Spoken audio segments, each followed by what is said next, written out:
And I chose to actually go to Hawaii. That was one of the destinations. I was like, yeah, I'll go to Hawaii.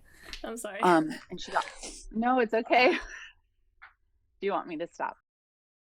My mom was a crazy hippie. That's the best way I can explain her.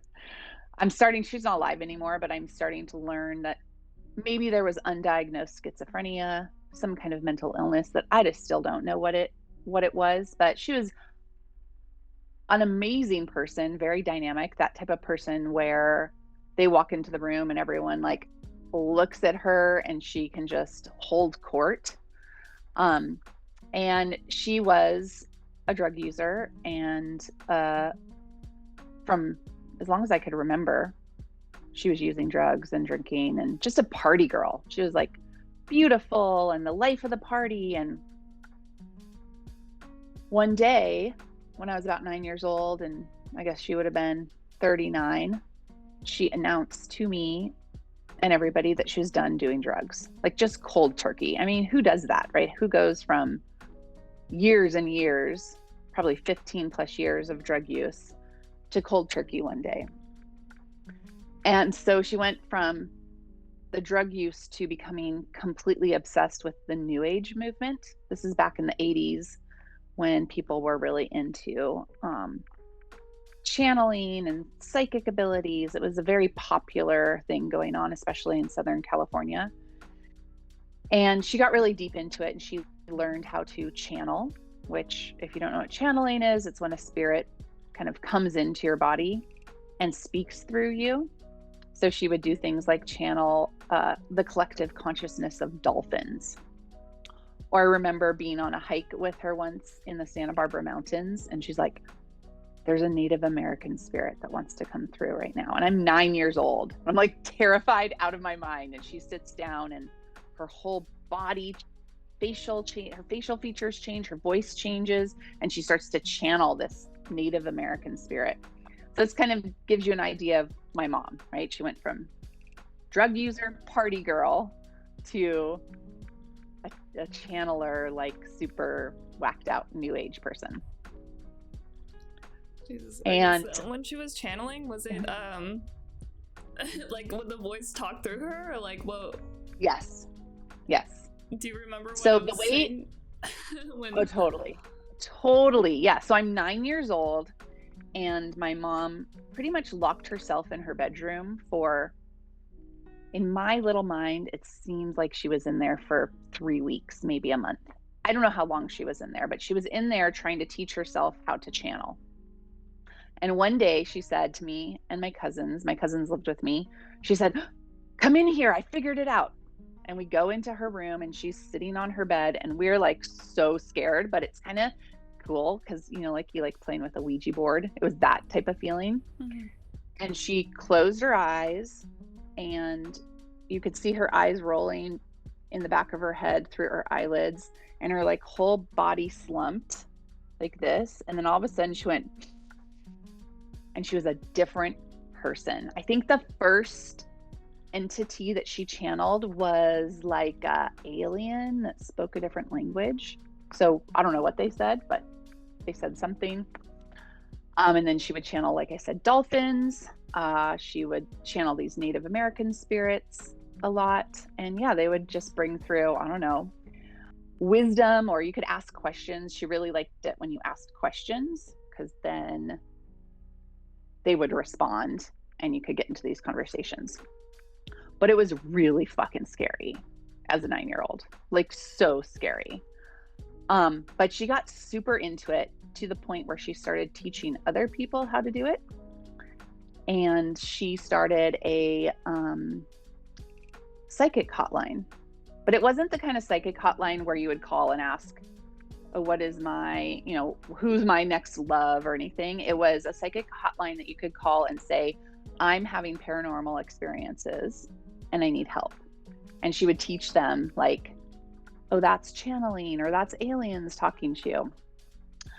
And she did this for a while until she met a woman who came to her. And this woman was like completely not into neo spiritual things like this. She was self identified as a Christian. She was married to a cop. She was very, as I would call, like a normie, but she was having a spirit come and talk to her. And the spirit was doing crazy things like levitating in the bed, making things move around the room, and asking her to basically let the spirit use her body to speak to people and bring their message to the planet. And so she ended up connected to my mom, and my mom taught her how to channel. And this woman went on to start a spiritual following, which still lives today. I can't say the name or anything because they'll probably sue me with slander. But it still lives today. She has thousands of followers all over the world, and she channels this being. And a few months after my mom taught her that, we all moved to 180 acres in the Pacific Northwest. And that is where the cult was born. Holy shit. Listen, I'm almost 46 years old, and I'm still have to remind myself that that wasn't real. You know, there's still moments where I have to go, she probably had a mental health condition that wasn't real, that's not normal. She just packed us up. We were living in LA, in Los Angeles, and she just one day was like, we're going. And we put everything in the car. We didn't necessarily have an invitation to go there. She just was following this woman. And so we actually got here, rented a house. She enrolled me in a public school. And after a month or two, she got an invitation to go move to this ranch. And so the directions she got from the leader was, come to this, they were having like a retreat, come to this retreat with everything you need to live. And so my mom said, well, I need my daughter. And so we showed up at this retreat with probably 40 or 50 other people, and we never left. And it was, I mean, it was kind of idyllic at first. You know, it was beautiful out in the mountains. And the idea was this group of people, they were all going to live together and build little houses, and they liked to meditate and do yoga and eat healthy food. And it was really beautiful at first. I loved it at first because they had horses, and I was horse crazy.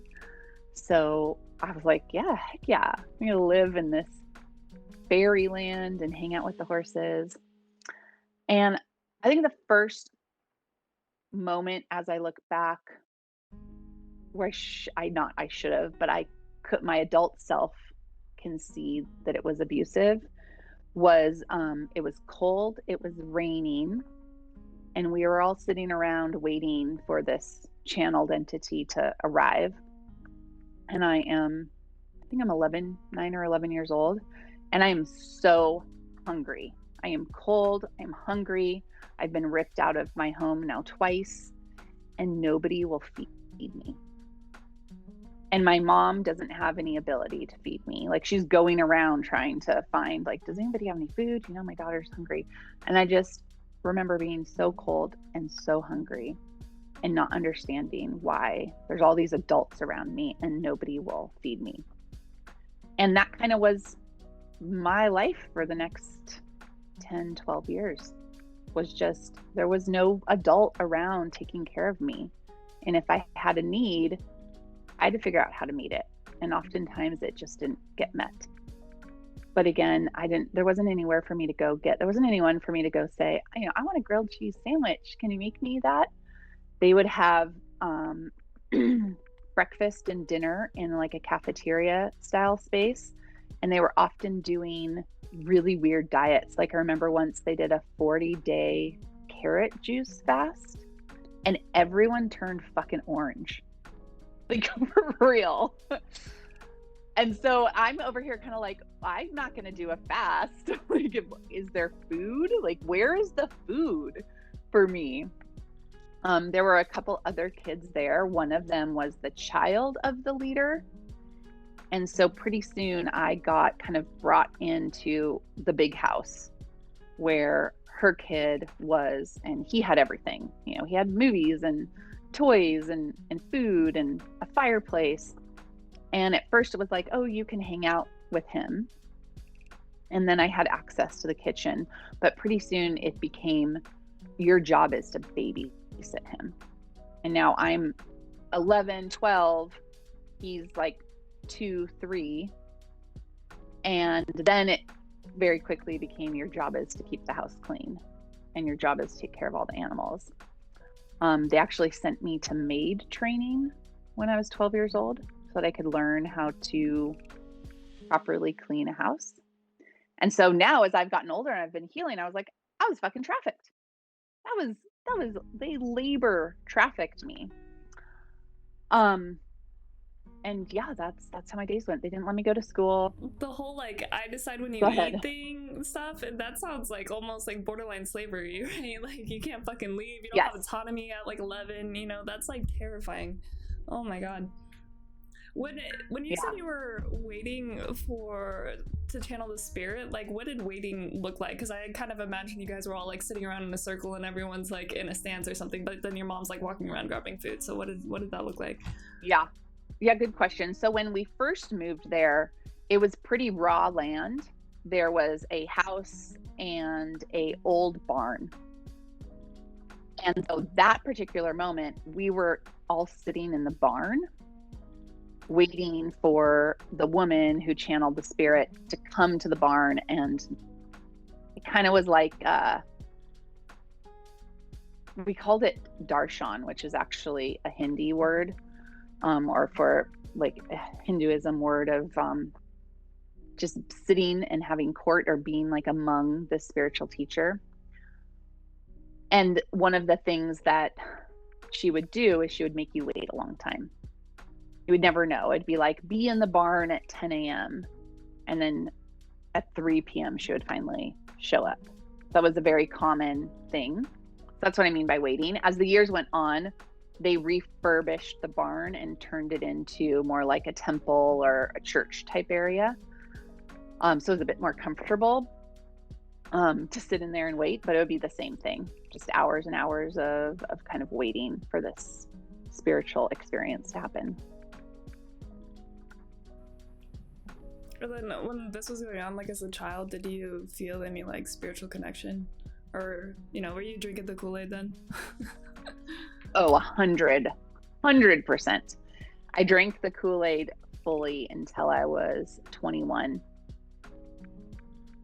And then I started to go, oh, this isn't right. Something's weird here. Okay. Yeah, sorry, Oh, go ahead.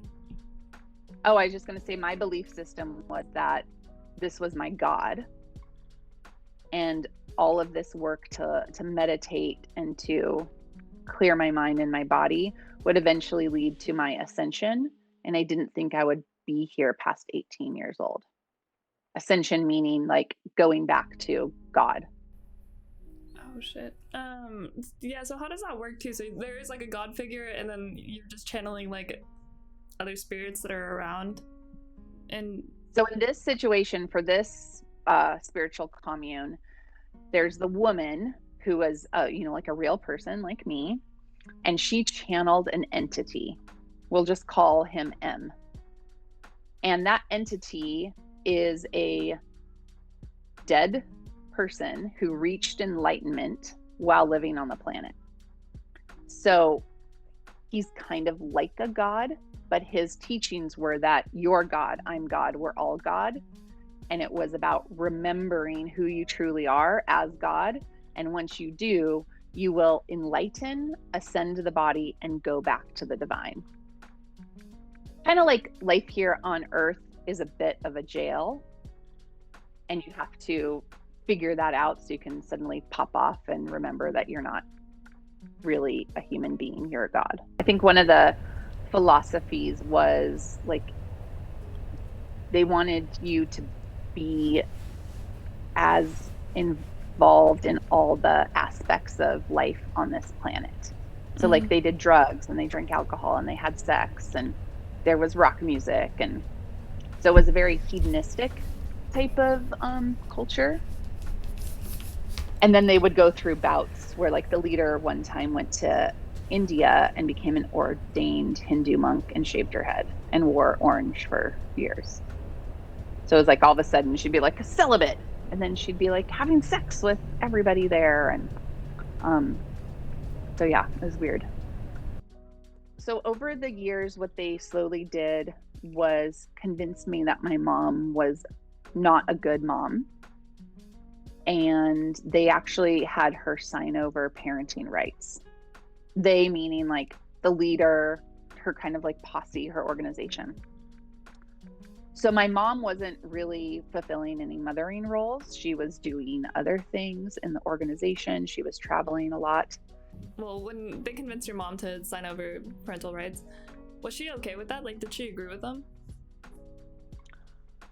That's a really good question. I think that it was devastating for her, but it was also like it was her God. So it was also like an honor. Who better could she give parental rights over to? And also at that point, I had been convinced that she was not a good mom, so I wanted her to give them over. And she also had such really low self-esteem, and they had really beaten her down mentally, that she believed she wasn't a good mom. It's pretty sad. I do want you to know, and listeners to know, that my mom's not alive anymore. She died about 5 years ago. We had a really good relationship for the rest of her life, and I got a lot of really good time with my mom. I want to apologize for the interruption. Please subscribe and hit the notification bell. It really helps out the channel and you'll never miss an episode. Thanks. And I was supposed to be mothered by the woman who ran the cult.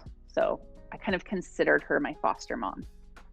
But she wasn't mothering me. She turned me into a slave. And so for years, from 12 until about 16 and a half, I just worked for her. I just took care of her kid and cleaned her house and took care of the animals. I would be moved around. Like, I didn't have a home. So for a couple months, I lived in her spare bedroom. She made me live in the goat barn for a while. I got sent to another house on the property over and lived kind of in a dormitory style. So for all those years, I was just shuffled around. I always wanted my mom. I always asked my mom, can we please leave and go get a real home? I want a real home. I want to go to school. And that was always a no, for many different reasons. And when I got to be 15 years old, I actually got a boyfriend who didn't live at the cult. He wasn't in the cult. He was actually the son of someone who taught us like karate lessons or something. And that was my first love. I was like crazy in love and hadn't really been socialized. So I hadn't really had friends my age. So I super like bonded to him really fast. And once they saw that happen, they made me break up with him. They just told me, like, you can't date, you have to break up with him. And it was devastating. And that moment kind of got me starting to be like, I'm being controlled. Like, I don't want to be controlled. And then they were using me in ceremonies as a virgin. There wasn't like sexual abuse going on. There was sexual control. So one of the reasons that I think they wanted me to break up with that boyfriend is I was probably close to losing my virginity. And then they wouldn't have a virgin anymore for their whatever the hell they were doing. Until one day, a man came to the ranch to give everybody tattoos. So everyone was required to get a tattoo. I was as well. And they're kind of like, this branding that happens a lot in cults. And he was older. I was like 16. He was probably 35 or 37. And he was extremely flirtatious with me. And I loved it because I didn't get attention from anyone. And they told me to have sex with him. And I did. And it was a devastating experience for me. And that was the moment that I was like, this is fucked. And I started speaking my mind. I just started telling this woman what I thought. I don't remember even a particular conversation. It was like my energy changed. And I think she could sense that she couldn't control me anymore. And so she kicked me out. And she said, you can go. She gave me like 2 options of destinations. And I chose to actually go to Hawaii. That was one of the destinations. I was like, yeah, I'll go to Hawaii. I'm sorry. And she got, no, it's okay. Do you want me to stop? I know it's really triggering. I'm sorry. No, that just, oh my God, that made me so sad. I'm so sorry.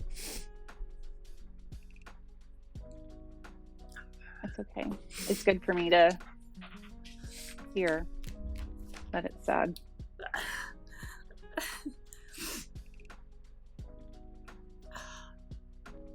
Hold on, I'll be right back. I'm so sorry. I'm gonna go get. Okay.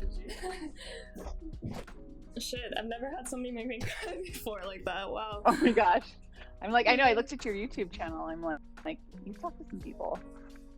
I get it. Yeah, it's super fucked up. It's just like, I'm like crying for the little girl that you were. You know, it's like that's like. I guess I don't have to explain it to you. Yeah. I'm sorry. I don't remember where you were. Oh, so they kicked me out. Mm-hmm. So it was like, I just started to have a different energy. I wasn't a little girl anymore that could be controlled. And I think in some ways, there wasn't anything else that they could take away from me at that point. So I just started to stand up a little bit more and talk back and question what was going on. And just all of a sudden one day, I don't even remember what the circumstance was that spurred this, but she was like, you have to leave and you can go to Hawaii or you can stay like in the town that we lived in. And she said, I will pay for your apartment for 6 months and I'll give you kind of like a stipend. And then you're on your own, which in retrospect is super fucked up. Like I had no education. They didn't let me go to school. I had no reality of what happened outside this 180 acres. And they didn't let me tell my mom, you know, so I'm still a minor. I'm only 16 and a half. So I got on a plane and I flew to Hawaii. And at first it was awesome. Like I'm a 16-year-old girl. I'm living on my own. I have an apartment. I've got money. And I found a job. And my first job was in a t-shirt shop. You know, when you go to like those touristy type places and there's the t-shirt shop that you get the t-shirt printed. So I worked in a spot like that. And man, that place was super fucked up. So that when someone walked in, you would kind of find out who they are and where they're from and how much you could charge them. And people from Japan, you could charge the most. So people from Japan would pay like $200 for a sweatshirt, where an American, you would charge them like $30. So the whole system was run on commissions, and it was the salesperson at the end of the day who could make the most money off of these tourists. And so at that job, that's the first time I ever learned that like people lied. So I had grown up in this environment thinking, I guess one of our values at the cult was extreme honesty. And I would get in really big trouble if I ever lied, like little white lies, like lying was the worst thing you could ever do. So I kind of thought that was how the world was. And this was this crash course in not only people lie, but people really do messed up things to each other. And I did really good at that job, but I was like, my soul couldn't handle it. So I quit working there and I ended up getting another job in retail. And I fell into a crowd of people that I would later discover were drug dealers, and I didn't know it. And it started with a man, you know, a boy. I was boy. I was like 17 and he was probably 22. And we started dating, and he very quickly moved in with me, and I very quickly was paying for everything. And then we had this horrible breakup that broke my heart, and I had no idea what was going on. I just thought I was in this great relationship. And after we broke up, all these weird things started happening where like I would leave my house and these girls would try to jump me. And it got to the point where I couldn't leave my house without being beat up. And so this is when I finally reconnected with my mom. I called my mom. She had kind of gotten out of the cult, not completely, but she was living on her own. And I was like, buy me a plane ticket. Like I need a plane ticket and I need a taxi because I can't leave my house. These people are trying to beat me up. And so she did, and I came back and went back to the cult.